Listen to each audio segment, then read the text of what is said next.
to lovely batch of coconuts. There they are standing in. Добре дошли, драги зрители, в нашото поредно издание във Facebook. Днес аз ще интервюирам един интересен студент, който учи криминология. Името му е Михаил Цветков.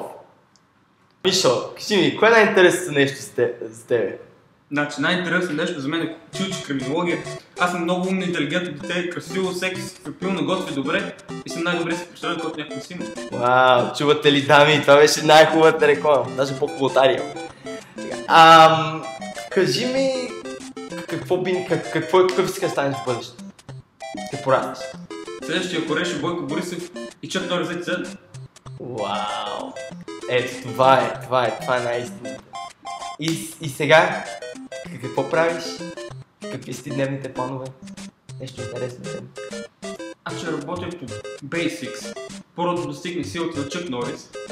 Следващото ниво трябва да ми е Бойко Борисов, защото всички знаем, че Бойко Борисов. Само Бойко Борисов може да ми е Чак Норис. Следователно, както всички знаем, когато Чак Норис прави велици опори, той не се дига, а бута земята надолу. И сега аз тренирам с луната, бутам само луната надолу, но...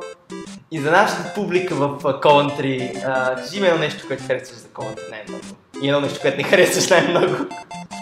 Аз ще започна с нещо, което не харесвам. Колънтри е едно силно депресиращо място, което само вали. Живота е умрял и думата забавление е някаква далечна и мистична форма на живот не достигнала до това място. Ясно. Нещо, което най-много ти хареса за Колънтри? Ако има такова, разбира се. Това, което не ме предава всяка сутрин. Ясно. Благодаря ви, че се тюнвахте в нашото поредно издание във Facebook.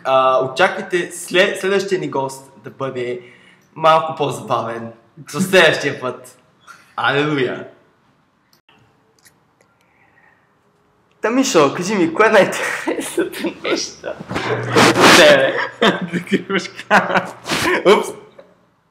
Съжалявам, когато аз съм в камера, иначе не е интересно.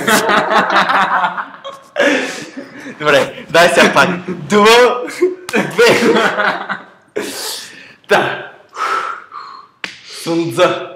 Дише дълго. Та. Дума 3. Дума 3, това е. Айде.